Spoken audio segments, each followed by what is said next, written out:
जय हिंद साथियों, स्वागत है आप सभी का 96 रोजगार क्लासेस में। तो चलिए साथियों, आप सभी लोग जल्दी से करंट अफेयर की क्लास में जुड़ जाएंगे। इस सेशन को अपने सभी साथियों तक शेयर कर देंगे और वीडियो को आप सभी लोग लाइक कर देंगे और जो भी साथी चैनल पर नए हैं वो चैनल को सब्सक्राइब कर लेंगे। चलिए, तो आज की करंट अफेयर की क्लास को हम प्रारंभ करते हैं। आज का पहला प्रश्न आप सभी के सामने यहाँ पे दिख रहा होगा कि हाल ही में एवररेडी बैटरी ने किसे अपना ब्रांड एम्बेसडर घोषित किया है। तो जिनमें से आप सभी के सामने 4 विकल्प हैं, जिनमें विराट कोहली है, हरमनप्रीत कौर, नीरज चोपड़ा एंड सुनीता छेत्री हैं। तो बताएंगे इनमें से क्या होगा सही आंसर आपकी इस प्रश्न का। तो चलिए, एवररेडी बैटरी आप लोग बहुत बखूबी इसको जानते हैं कि जो टार्च में यूज होती है, घड़ी में यूज होती है ना, वही एवररेडी बैटरी है। और इसमें ब्रांड एम्बेसडर बनाया है, तो किसको बनाया है ब्रांड एम्बेसडर, जरा हमें बताएंगे आप। तो कौन हो जाएंगे भैया, ये हो जाएंगे आपके नीरज चोपड़ा जी। कौन हो जाएंगे, नीरज चोपड़ा जी इसके क्या हो जाते हैं, ब्रांड एम्बेसडर बनाए गए। किसके, एवररेडी बैटरी के। एवररेडी बैटरी ने नीरज चोपड़ा जी को अपना ब्रांड एम्बेसडर बनाया है। ठीक है, ये कौन है, ये वही नीरज चोपड़ा हैं जिनको आप टोक्यो ओलंपिक में गोल्ड मेडलिस्ट जो हैं, यही हैं जिन्होंने भारत को स्वर्ण पदक प्राप्त करवाया था। ठीक है, पहला ही स्वर्ण पदक और एक ही स्वर्ण पदक उस ओलंपिक में मिला था। कौन से ओलंपिक पे, तो टोक्यो ओलंपिक में इन्होंने स्वर्ण पदक प्राप्त किया था, गोल्ड मेडल प्राप्त किया था। क्या प्राप्त किया था, गोल्ड मेडल इन्होंने प्राप्त किया था। किसमें, टोक्यो ओलंपिक में। और बड़ा ही इंपॉर्टेंट ये हो जाता है कि कौन सी तारीख थी, वो कौन सी तारीख थी जिस दिन इन्होंने ये गोल्ड जो आपका है ओलंपिक में प्राप्त किया था, वो बड़ा इंपॉर्टेंट हो जाता है। क्यों, मैं आपको बताता हूं।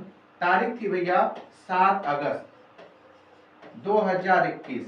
आपको पता है कि ओलंपिक प्रत्येक 4 वर्ष बाद होता है, तो 2020 में होना था, लेकिन 2020 कोरोना काल के कारण ये 2021 में इसका जो है इसको संपन्न कराया गया। इसका आयोजन हुआ टोक्यो यानी कि जापान के अंदर। लेकिन भारत ने जो स्वर्ण पदक प्राप्त किया वो 7 अगस्त को।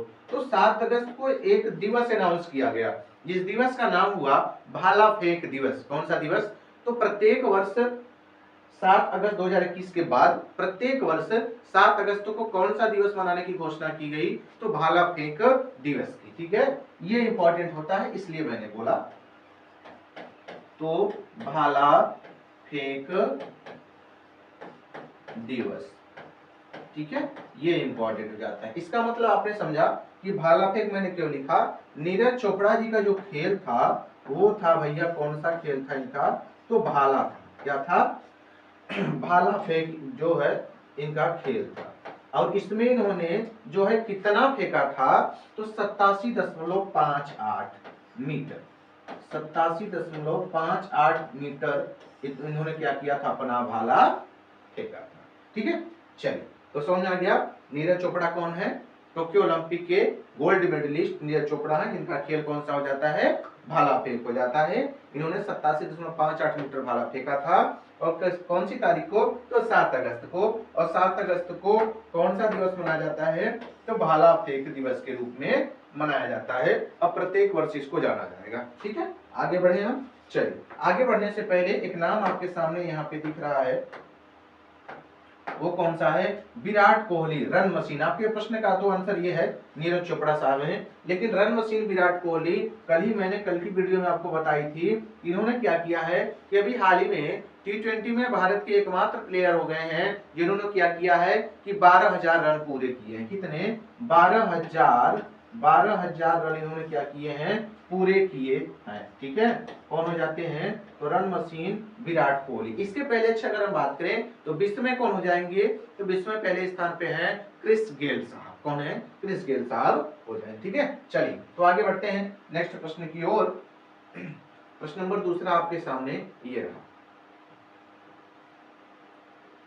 चलिए, देखिए अगला प्रश्न है कि हाल ही में स्वाइन फीवर वैक्सीन के निर्माण में किसने सफलता प्राप्त की है।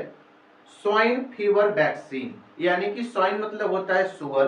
ठीक है, इससे जो फैलने वाला एक बुखार है, फीवर मतलब होता है बुखार, उससे जो फैलने वाला बुखार है उसकी वैक्सीन की खोज की गई है। ठीक है, वो किसके द्वारा खोज की गई ये आपको बताना है। तो देखिए, स्वाइन फीवर जो वैक्सीन है इसकी खोज की गई किसके द्वारा, तो वो की गई IIT गुवाहाटी के द्वारा। किसके द्वारा, आईआईटी गुवाहाटी के द्वारा स्वाइन फीवर वैक्सीन यानी कि जो सुअर से, किससे, सुअर से फैलने वाला बुखार है, फीवर है, क्या है, बुखार है, जो फीवर है उसकी वैक्सीन की खोज हो चुकी है। ठीक है, तो किसने किया, तो आईआईटी गुवाहाटी ने जो सूअरों से फैलने वाला वैक्सीन था, ये संक्रामक बीमारी थी, मनुष्य इसके टच में आता था तो बुखार होता था और ये काफी तेजी से फैलता था लोगों में। ठीक, तो उसकी वैक्सीन निकाली गई। ठीक है, चलिए आइए नेक्स्ट प्रश्न में चलते हैं हम। अगला प्रश्न आपके सामने ये रहा, तीसरा प्रश्न और अच्छा प्रश्न करंट का। हाल ही में सेनेगल का नया राष्ट्रपति किसे नामित किया गया। सेनेगल है जिसकी राजधानी डकार है, क्या है, राजधानी डकार है। तो यहाँ पे जो बनाया गया है केस को जरा बताएंगे, बिस्मेरो डियोमोए को, साइमन हैरिस, मोहम्मद मुस्तफा, आसिफ अली जरदारी कौन हो जाएंगे। साइमन हैरिस को मैंने कल आपको बताया था, ये कौन हो जाएंगे। ठीक है, आपको पता होगा, बताएंगे आप। देखिए सेनेगल है, जो सेनेगल के नए राष्ट्रपति जो बने हैं वो कौन हो जाएंगे, तो सेनेगल के नए राष्ट्रपति हैं बिस्मिरा डियोमाय। ठीक है, ये कौन है, सेनेगल के राष्ट्रपति। ठीक है, कौन हो जाएंगे, तो बिस्मिरा डियोमाय हो जाएंगे सेनेगल के नए राष्ट्रपति। सेनेगल, और सेनेगल की राजधानी है डकार, क्या है, डकार, ये इसकी कैपिटल राजधानी। ठीक है, ये इसकी राजधानी हो जाती है। अच्छा, मैंने आपसे पूछा कि साइमन हैरिस कौन है, तो साइमन हैरिस जो हैं ये मैंने आपको बताया था कि अभी जो कहाँ के, लियो बराडकर साहब जो हैं जनमत संग्रह के कारण इन्होंने क्या किया था, इस्तीफा दिया था, और उनकी जगह किसने लिया है, तो साइमन हैरिस ने उनकी जगह लिया है। वो कहाँ के हैं, तो आयरलैंड के। ठीक है, तो आयरलैंड के, ये आयरलैंड के प्रधानमंत्री। ठीक है, लियो बराडकर साहब के स्थान पर लियो बराडकर ने अपने क्या की, इस्तीफा मंजूर किया और उनके स्थान पर साइमन हैरिस को लाया गया। चलिए नेक्स्ट प्रश्न है आपके सामने, चौथा प्रश्न। बताएंगे कि हाल ही में सीमा गश्ती निगरानी ड्रोन, कौन सा ड्रोन है, ड्रोन का नाम है त्रिशूल, का अनावरण किसने किया। सीमा गश्ती, सीमाओं पर जो है निगरानी बढ़ाने के लिए, ठीक है, चौकसी बढ़ाने के लिए, ठीक है, सुरक्षा को लिहाज से ये बनाया गया त्रिशूल किसने बनाया है, जरा बताएंगे, अनावरण किसने किया, है आपसे पूछा जा रहा है। तो क्या होगा, Jain technologist, Ratan India enterprises, Hindustan aeronautics limited, या फिर गरुण एरोस्पेस, ये गरुण लिखा है। ठीक है, क्या है, गरुण एरोस्पेस, तो क्या हो जाएगा, यही आपका करेक्ट आंसर होगा। गरुण एरोस्पेस ने इसको क्या किया है, अनावरण किया है। ये सीमा गश्ती निगरानी त्रिशूल है, क्या है, सीमा गश्ती निगरानी एक ड्रोन है, ड्रोन का नाम है, इस ड्रोन का नाम क्या है, त्रिशूल, ड्रोन का नाम त्रिशूल। ये क्या करेगा, सीमा पर निगरानी, ठीक है, सीमा की निगरानी करेगा, सुरक्षा को बढ़ाने के लिए इसको है रखा गया है। ठीक है, और बनाया किसने, तो गरुण एरोस्पेस ने इसका अनावरण किया है। ठीक है, चलिए आगे बढ़े। अच्छा, गरुण जो एरोस्पेस है इसके ब्रांड एम्बेसडर हैं कौन, आपके MSD, यानी कि महेंद्र सिंह धोनी इसके ब्रांड एम्बेसडर हो जाते हैं। ठीक है, ये कौन है, तो इसके ब्रांड एम्बेसडर जो हो जाएंगे वो कौन हो जाएंगे, तो महेंद्र सिंह धोनी हो जाएंगे। चलिए नेक्स्ट प्रश्न आपके सामने, चलिए ये प्रश्न देखिए, हाल ही में डोल यात्रा महोत्सव कहां मनाया गया है, पश्चिम बंगाल, उड़ीसा, असम या फिर त्रिपुरा। ये एक महोत्सव है, अभी मैं कुछ महोत्सव आपको कराऊंगा, जैसे कि हार्नवेल फेस्टिवल हो गया, मकर बिलक्कू त्योहार हो गया, ठीक है, अंबुबाची का मेला कहाँ पे लगता है, तो ये सारी चीजें मैं आपको थोड़ा सा डिस्कस करूंगा। लेकिन ये प्रश्न आपके सामने कि डोल यात्रा महोत्सव कहाँ मनाया गया है और कहाँ मनाया जाता है, बताइए। तो पश्चिम बंगाल, क्या आंसर होगा आपका, पश्चिम बंगाल में ये आपका मनाया जाता है, कौन सा, डोल यात्रा महोत्सव। तो आपके प्रश्न का जो आंसर हुआ वो पश्चिम बंगाल। अब पश्चिम बंगाल की राजधानी की बात करें, कोलकाता हो जाती है। यहाँ की अगर हम बात करें, एक जल्दापारा, एक बुक्सा, एक सुंदरवन, ये क्या है, राष्ट्रीय उद्यान। ठीक है, कौन कौन से, जल्दापारा, बुक्सा, सुंदरवन, ये सब के सब क्या है, ये सब के सब आपके क्या हो जाएंगे, तो ये राष्ट्रीय उद्यान क्या है, राष्ट्रीय उद्यान। ठीक है, क्या हो जाएंगे, राष्ट्रीय उद्यान हो जाएंगे। ठीक, चलिए अच्छा, यहीं पे आपका जो है कौन सी नदी है, हुबली नदी। कौन सी नदी, हुबली नदी। और इसी हुबली नदी के ऊपर कौन सा ब्रिज है, हावड़ा ब्रिज का नाम आपने सुना ही होगा।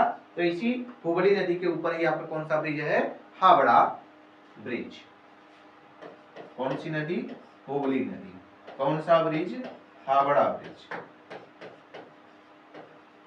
ठीक है, हावड़ा ब्रिज को इस तरीके से उसका निर्माण किया गया है कि कभी कभी जब उसमें से बड़ी जहाजों का आना अगर हो तो वो ब्रिज जो होता है, वो ब्रिज आधे पर से लिफ्ट हो जाता है। क्या हो जाता है, लिफ्ट हो जाता है, यानी कि साइड हो जाता है। जैसे मान लीजिए ये क्या है, आपका ब्रिज है, तो हाफ पर से क्या होगा, ये साइड इधर को हो जाएगा और इधर से आपकी जो वो है नाव है, नाव नहीं, नाव तो जहाज है, सॉरी जहाज हो जाएगी। तो जहाज गुजर जाएगी और फिर से क्या होगा, बंद हो जाएगा और फिर से क्या होगा, आवागमन इस पे क्या हो जाएगा, शुरू हो जाएगा। आवागमन इस पे क्या हो जाएगा, शुरू हो जाएगा।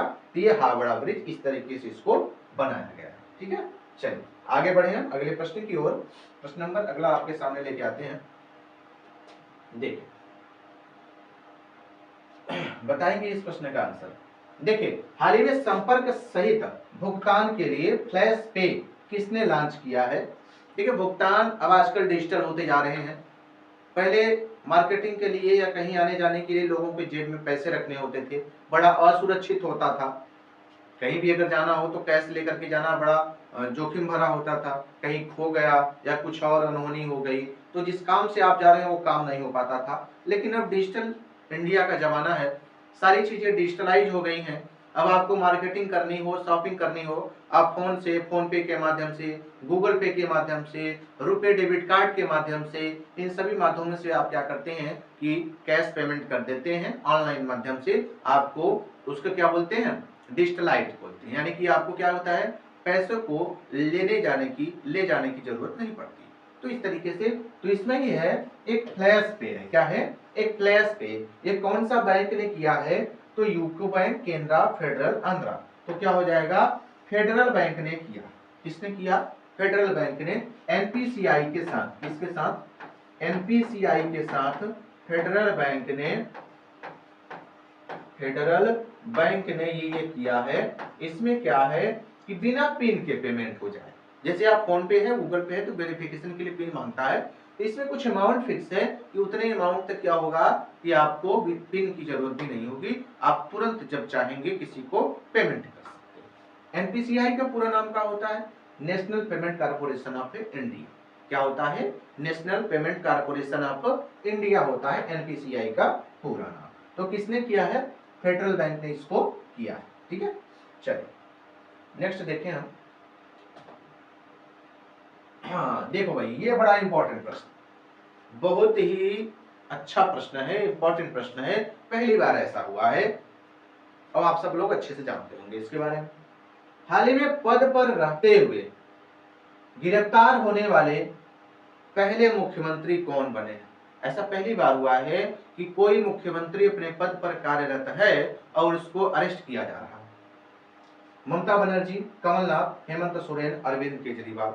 तो आप लोग अच्छे से जानते हैं वो कौन है, अरविंद केजरीवाल, आम आदमी पार्टी, दिल्ली के मुख्यमंत्री, दिल्ली के मुख्यमंत्री, सीएम।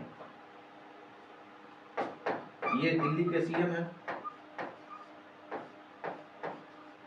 हालांकि अभी भी कार्यरत हैं, इनको हिरासत में लिया गया है, इनसे ईडी के द्वारा पूछताछ की जा रही है। ईडी क्या होती है अभी आपको बताते हैं। तो अरविंद केजरीवाल को, ये मुख्यमंत्री हैं, इनको हिरासत में लिया गया भैया।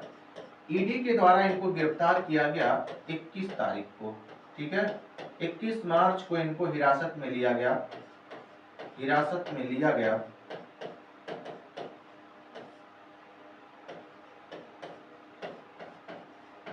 हिरासत में लिया गया केजरीवाल साहब को, केजरीवाल जी को। इनकी कौन सी पार्टी है?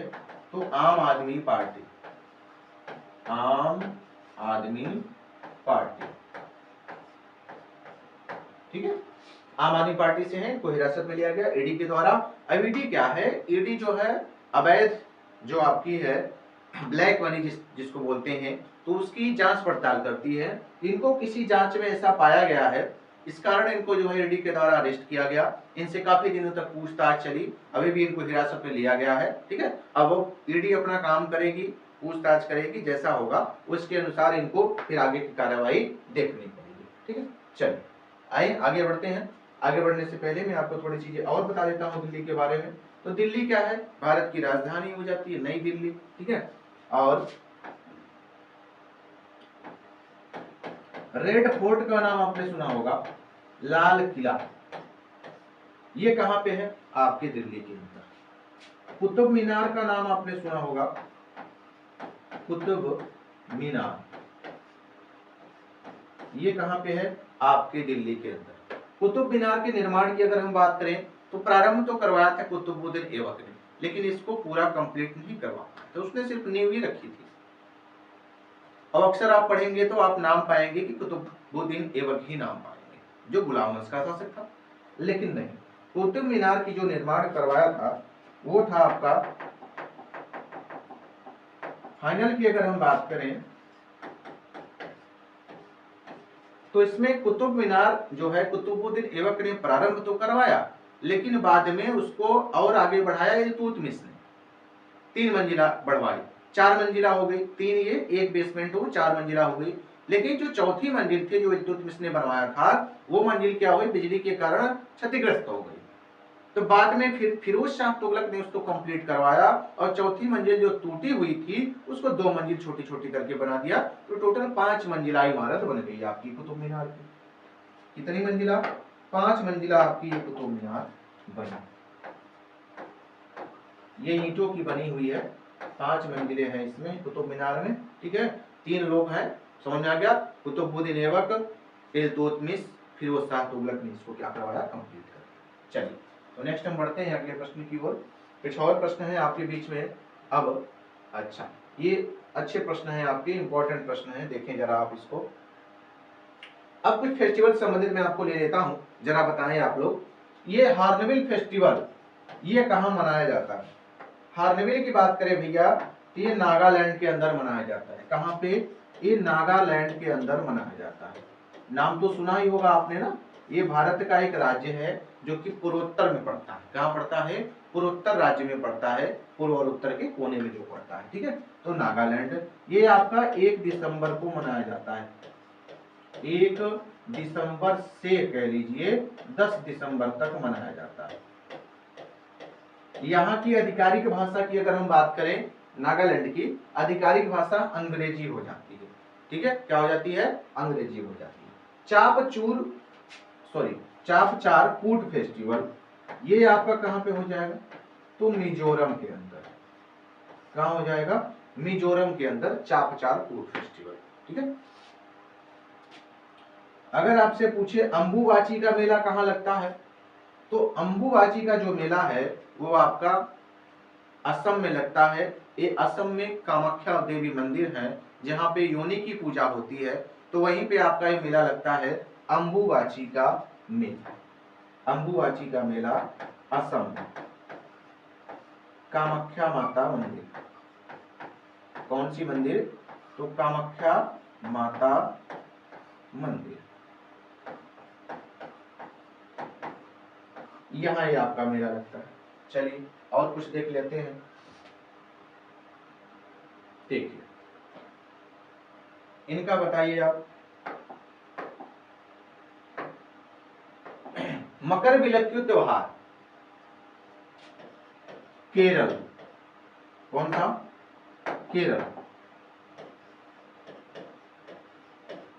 केरल जो है, केरल के अंदर एक मंदिर है सबरीबाला मंदिर। कौन सा मंदिर? सबरीबाला मंदिर। सबरीबाला बाला मंदिर। तो यहीं पे आपका ये मकरविलक्कू त्योहार, मकरविलक्कू फेस्टिवल, मकरविलक्कू महोत्सव जो भी आप पहले यहीं मनाया जाता है। ठीक है। अंटुकल पोंगल की बात करें, ये आपका तमिलनाडु। ठीक है। बथुकम्बा तेलंगाना, ये फूलों का त्योहार है। अब एक और होता है बोनालू, कौन सा, एक और कह लीजिए बोनालू, ये भी आपका यहीं पे होता है तेलंगाना के अंदर ही। होजागिरी की बात करें तो ये त्रिपुरा के अंदर, कहा, त्रिपुरा के अंदर। अब थोड़ा सा मैप के जरिए आप समझे जरा, ये देखिए ये दक्षिणी छोर है भारत का, ये गुजरात एरिया है, ये आपका श्रीलंका हो गया। ठीक है। अब इधर देखिए केरल की बात करें तो यहाँ पे केले के आकार का आप मैप देखेंगे, भारत का मैप, इंडिया मैप, तो यहाँ पे आपको मिलेगा इस आकार का। ये आपका कौन सा है, केरल है। केरल के अंदर ही आपके कौन सा मंदिर है, शबरीवाला मंदिर। ठीक है। इधर देखिए तमिलनाडु आपका इधर वाला एरिया, ये तमिलनाडु हो जाएगा। अब इस तट को क्या बोलते हैं, तो तमिलनाडु के तट को कौन सा तट बोलते हैं, केरल वाले को क्या बोलते हैं भैया, मालाबार। इसको बोलते हैं मालाबार तट, और इसको बोलते हैं कौन सा, इसको बोलते हैं कोरोमंडल। इसको क्या बोलते हैं, इसको बोलते हैं कोरोमंडल तट। ठीक है। दोनों चीजें समझ आ गई। ये आपका कौन सा है, श्रीलंका है। अगर आपसे पूछे कि भारत और श्रीलंका के बीच में कौन सी जल संधि है, क्यों, क्योंकि भारत और श्रीलंका एक दूसरे से सीमा साझा नहीं करते, श्रीलंका भारत का पड़ोसी राज्य नहीं, पड़ोसी देश नहीं है। ठीक है। तो यहाँ पे इसके बीच एक जल संधि होती, क्या होती है, एक जल संधि होती है, जिसे कौन सा क्या बोलते हैं, तो उसको बोलते हैं भैया पाक जल संधि। यहाँ लिख दे रहा हूं, कौन सी जल संधि, पाक जल संधि। ठीक है। इसके द्वारा भारत और श्रीलंका एक दूसरे से जुड़े होते हैं। ठीक है। अब एक खाड़ी होती है, कौन सी, मन्नार की खाड़ी, मन्नार की खाड़ी। दोनों चीजें समझ आ गई। अगर आपसे पूछे भारत और श्रीलंका के बीच में कौन सी जल संधि, तो पाक जल संधि, और खाड़ी की अगर पूछे तो कौन सी, मन्नार की खाड़ी हो जाए।